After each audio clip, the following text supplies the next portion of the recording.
I think everybody knows that one person who's like, oh, I just fight better when I'm drunk. First off, that's illegal. Like, wouldn't it suck if that was true? If that guy actually does somehow get magical fighting skills and abilities when he becomes inebriated? Well, the good news is I have a little test to try and see if that guy's right.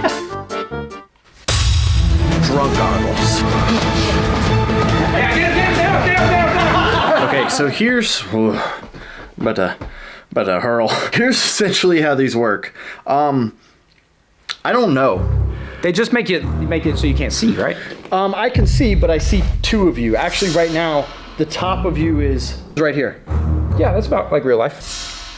It says impairment goggles, blood alcohol content, 0.08 to 0.15. So obviously your hand-eye coordination is going to be worse, right? It actually messes a little bit with your balance. Okay, so I'm going to give you some stuff to catch. Did that go over my head?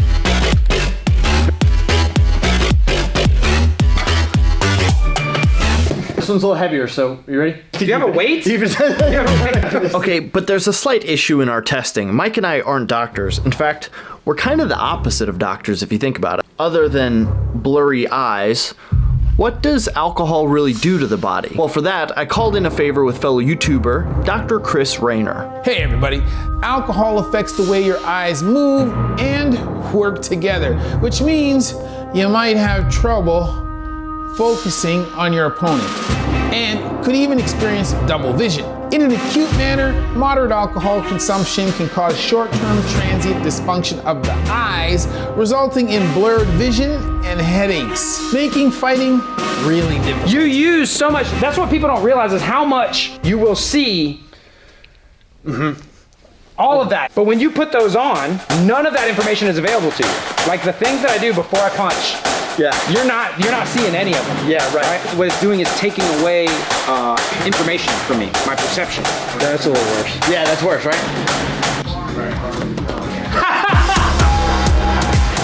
Yo, he had no clue where you are. Oh my God! Get that, straighten him out.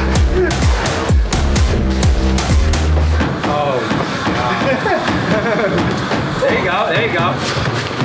There you go, Tyler, there you go. Oh no! Time, mess around. You found the ground well. I was hoping that if I get you sideways, you'd be like...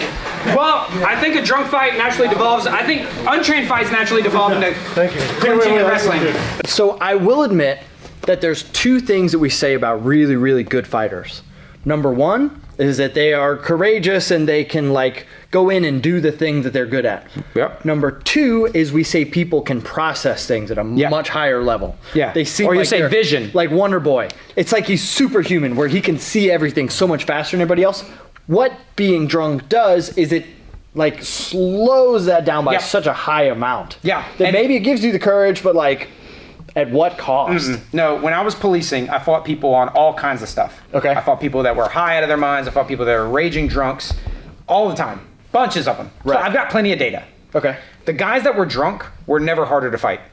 Their wife would tell me, hey, you don't want to mess with him. He's been drinking. And I'm like, great. Yeah. And I'll be like, What about the effects of alcohol on your muscles? Well, alcohol actually has a pretty significant impact on your muscle fibers. Hello, my name is Seth. As you can see, I train UFC.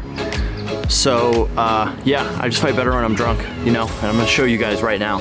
Acutely, alcohol use can cause skeletal muscle dysfunction that results in impairments in skeletal muscle strength, function, and fatigue resistance.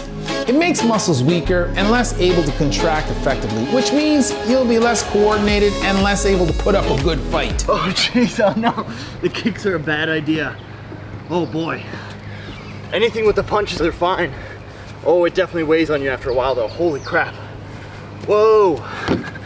The more you have them on, the more it's like, it's really taking a toll on me. I wish you could like see what I'm seeing right now. But the fault here is that this only really messes up one of my senses. I mean, my balance a little bit too, because I can't really get a good grasp of where the floor really is, because it's constantly going in two separate directions.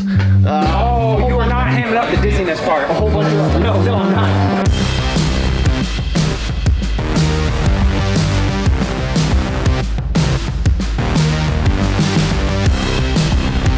Eventually we ran into a little issue.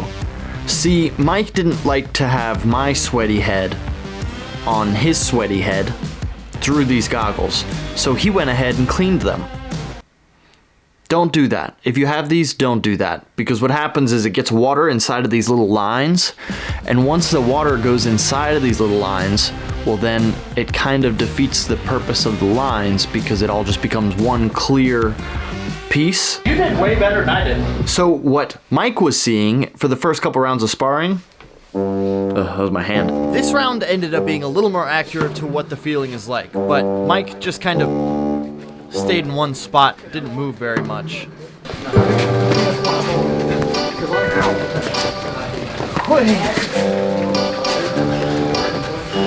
Throw something, come on. I can't! Throw something. Sweet. Come on.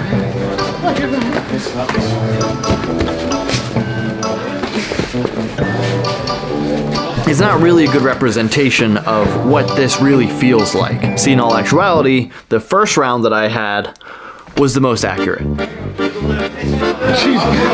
that bad? Yeah.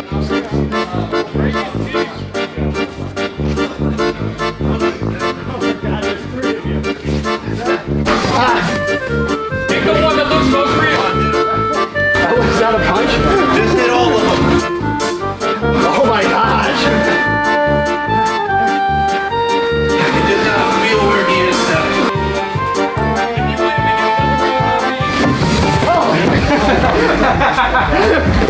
Was that your foot? It makes sense why drunk people throw punches like this. Because you don't know where they are. You don't like have like a full. I see two of you, so if I go like this, Yeah. I can hit both of you. And your head is also going into Right. whatever the next punch is. Speaking of the brain, let's talk about what alcohol does to it. When you drink, alcohol affects the entire brain because it reaches all areas of the brain. In the frontal lobes, alcohol releases the brake that suppresses impulsive or socially inappropriate behaviors, and it impairs decision-making capacity. In the midbrain and the limbic systems, alcohol produces pleasurable sensations. In the motor cortex, reaction times are slowed. In both the sensory and visual cortices, incoming information is delayed. And in the cerebellum, balance and coordination are impaired. In the brainstem, numerous problems arise such as vomiting, sedation, and respiratory depression. And in the cerebral cortex, a decreased level of consciousness can arise. Me? Saying, though, if you hit the goggles, they I'm like super fun. don't hit the light. Just put the light. Like I'm having a great time. I'm not even like. Bro, you're the one that's upset right now. You talking to me? Like, bro, you know who my dad is?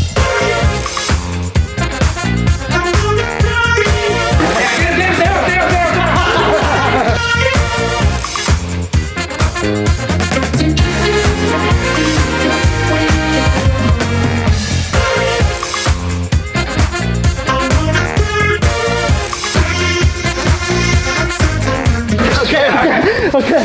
I felt so good doing that against you. That never happens. But it legit makes you swim. It legit makes you like, I can't like fully understand where stuff is. So there you have it. Drinking might make you feel invincible, but it actually weakens your muscles, impairs your judgment, messes with your vision, and even makes it harder for your body to heal itself after a fight. So stay safe, and always remember, friends don't let friends drink and brawl. I think more than giving you like a yes or no answer if being under the influence makes you a better fighter, I think instead you should just like look inwards. If that's like your plan, to get drunk and then fight people, that doesn't seem smart, ethical. Yeah, just don't do that. Like, go to therapy, go hit the gym, hit a bag, quit hitting people, be nice to people. What are you doing? Subscribe or I'll kick you.